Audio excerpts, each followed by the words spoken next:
საშინაო სკოლის გაკვეთილებს წარმოგიდგენთ კომპანია Silknet.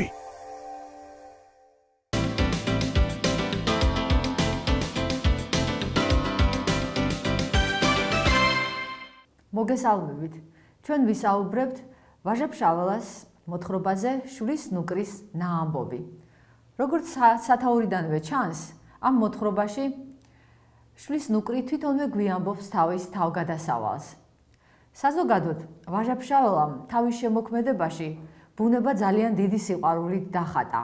მან გაასულიერა ბუნება. მის მოთხრობებში ხეები, მთები, ბალახები, ყვავილები, ცხოველები, ფრინველები ადამიანური ენით ლაპარაკობენ და ამგვარად ჩვენამდე მოაქვთ თავიანთი სატკივარი, თავიანთი სიხარული. ასე რომ ვაჟა-ფშაველა გვასწავლის, რომ უნდა გვიყვარდეს ბუნება, უნდა გაუფრთხილდეთ, რადგან ბუნება არის ცოცხალი და ისიც ადამიანივით განიცდის ყოველივეს, რაც მის გარშემო ხდება. ახლა ვნახოთ, რას მოგვითხრობს შვილის ნუკრი. ის თვითონვე გადმოგცემს თავის თავგადასავალს. მწერალს შეეძლო, რომ მესამე პირში მოეთხრო მის შესახებ და მაშინაც ალბათ არაჩვეულებრივად აღწერდა მის განცდებს, მაგრამ როდესაც შველი თვითონვე ყვება თავის შესახებ, უფრო მეტად განვიცდით ყოველივეს, რის შესახებაც ის გვიამბობს. ნახეთ, როგორ ალაპარაკებს შველს. პაწაწავარ, ობოლი, ბედმა დამიბრიყვა. შველს შეიძლება ეთქვა, რომ პატარა ვარო, მაგრამ მწერალმა ათქმევინა პაწაწავარ. ამითი ხაზი გაუსვა მართლაც მის სინორჩეს, მის სიპატარავეს, იმას, რომ ის სულ ერთი კვირაა, რაც მოევლინა ამ წუთის სოფელს და ამ ერთ კვირაში მან ნახა ძალიან ბევრი რამ.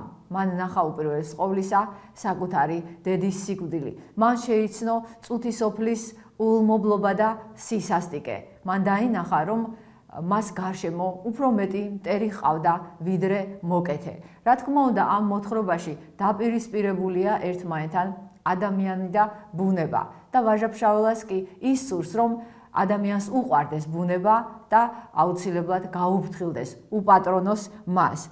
ბედმა დამიბრიყვაო, წერს პაწაწინა შველი და ჩვენ თვალწინ წარმოგვიდგება მართლაც პატარა პაწაწინა შველი, რომელიც თავს უბედურად გრძნობს.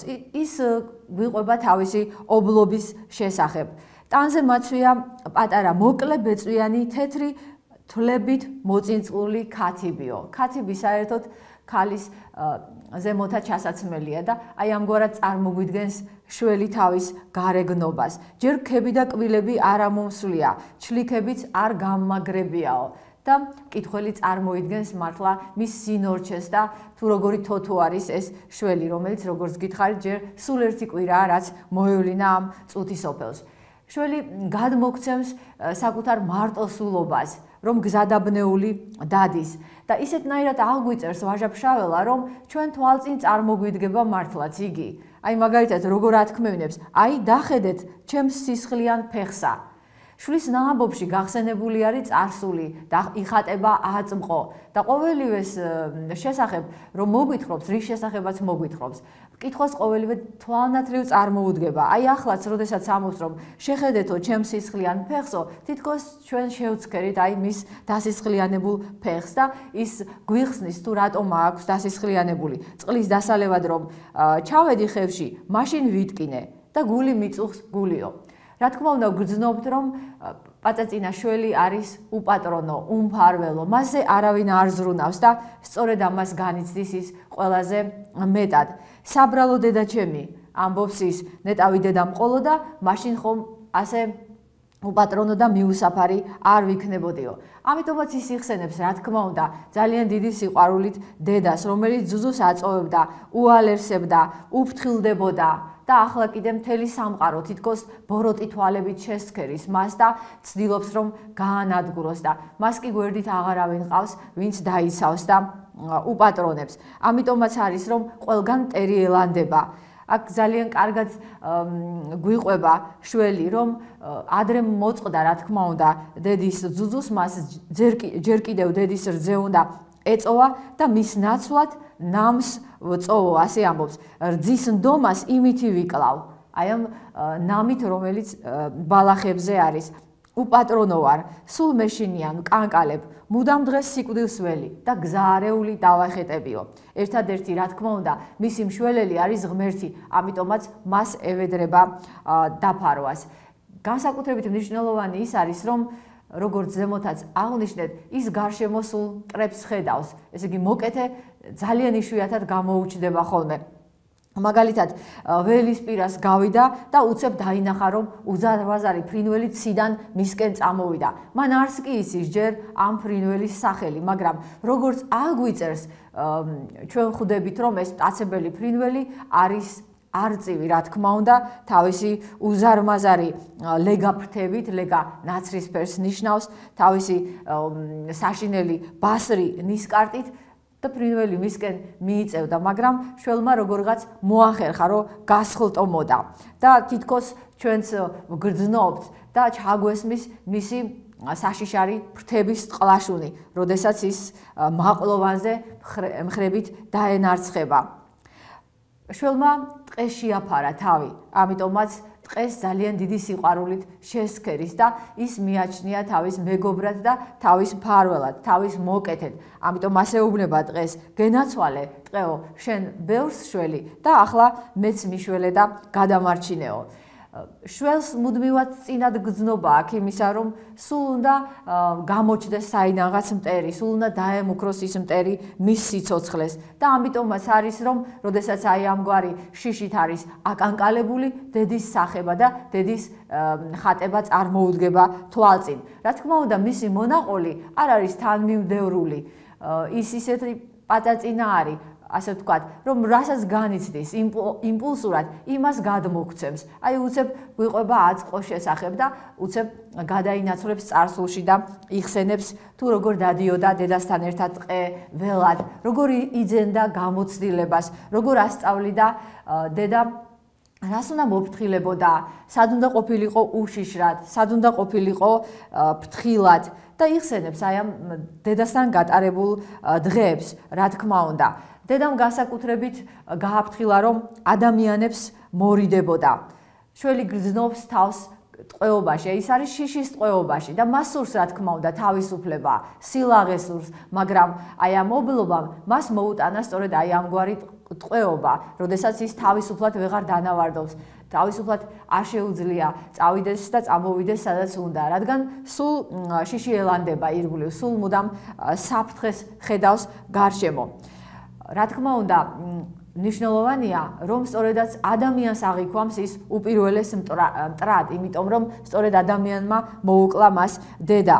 ამიტომაც ის ადამიანს ასე მიმართავს, რას გიშავებ ადამიანო მითხარი, რას, რა დაგიშავა საბრალო დედაჩემმა, რა შეგისვა, რა შეგიჭამა, რომ მოჰკალი და უპატრონოდ დამაგდე და დამაობლეო.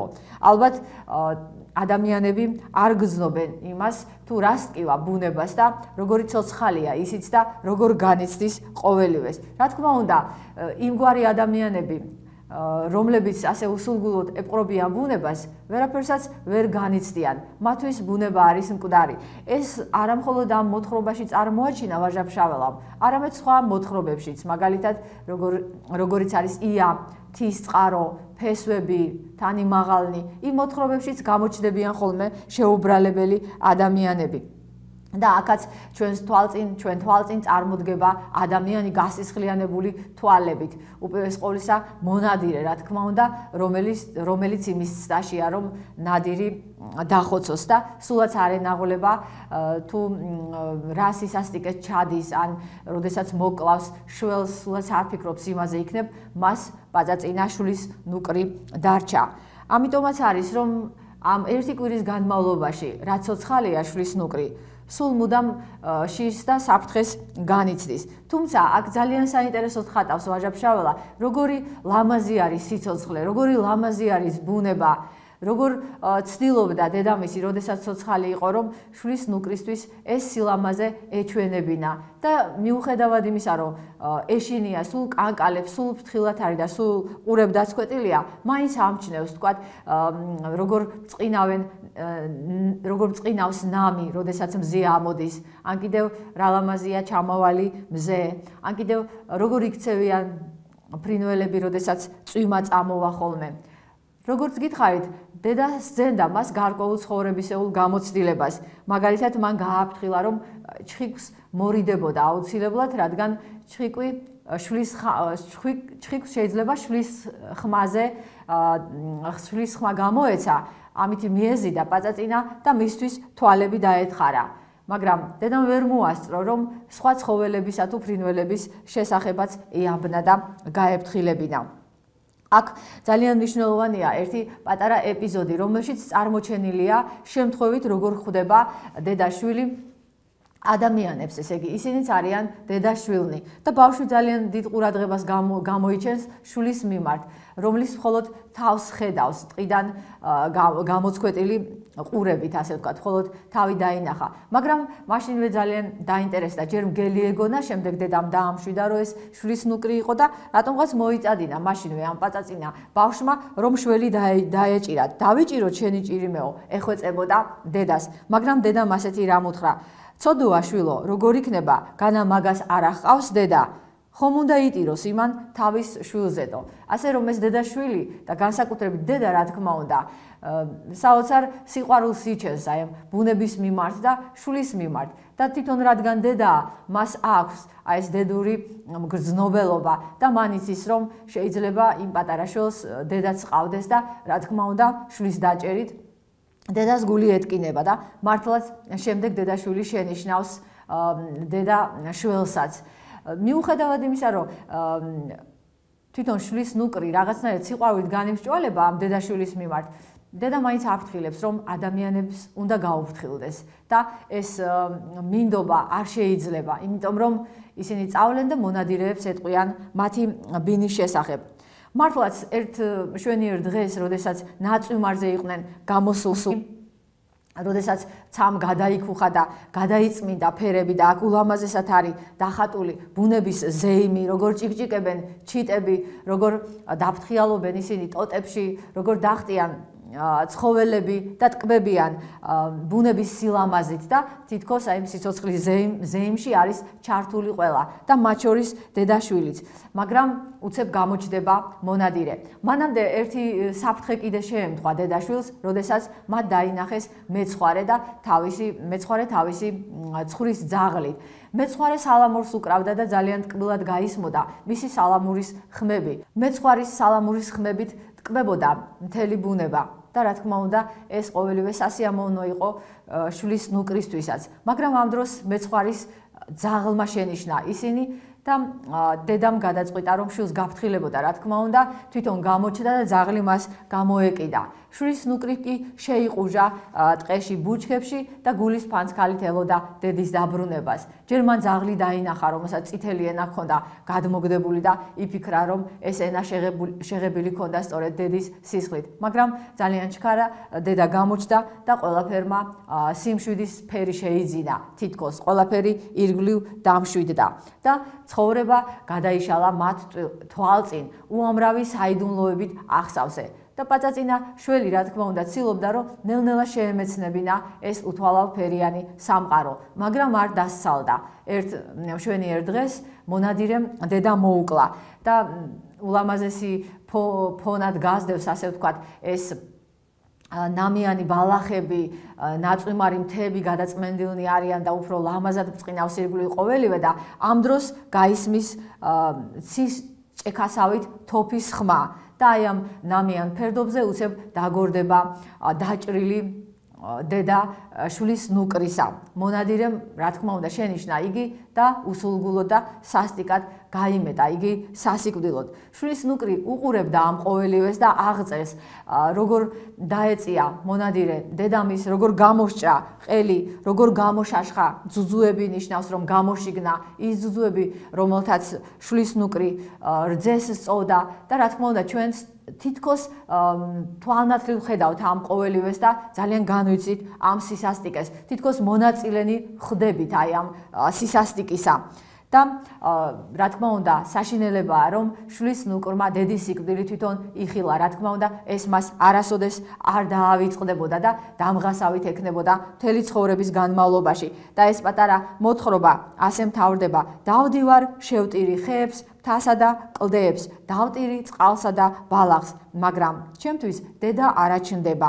დედაჩემს ვეღარავ ხედავ, ვარ ობოლი და ვინ იცის, ვინ დამეპატრონება, ვინ შეიღებავს ჩემი სისხლით ხელებსო. აი ამგვარი შიშით მთავრდება მოთხრობა და თითქოს შვილის ნუკრის დიდ წყლიან თვალებს ხედავთ. და შვილის ნუკრი თითქოს ჩვენ შემოგცქერის და გვევედრება, რომ ვიყოთ კეთილნი, შემწყნარებელნი, თანაგრძნობით ვიყოთ გამსჭვალულნი ბუნების მიმართ. და მართლაც რომ წავიკითხავთ ამ მოთხრობას, უფრო დიდი სიყვარულით განვიმსჭვალებით ბუნების მიმართ და გვიჩნდება, რა თქმა უნდა, იმის განცდა, რომ ბუნებას აუცილებლად მოუფრთხილდეთ, იმიტომ რომ თუ ბუნებას ზიანს მივაყენებთ, ამით უპირველეს ყოვლისა ჩვენს თავს ვავნებთ. აი ესეთ დიდ სიყვარულს აღვიძებს ვაჟა-ფშაველა ჩვენში ბუნების მიმართ. და რა თქმა უნდა, ხშირად უნდა წავიკითხოთ ვაჟა-ფშაველას მოთხრობები, რათა არ დავკარგოთ აი ეს ძვირფასი განცდა, რომ ბუნება არის ცოცხალი, რომ ბუნებას სჭირდება ძალიან დიდი სიყვარული და სწორედ ასეთი სიყვარულით უნდა მოვეპყრათ მას. გმადლობთ ყურადღებისათვის.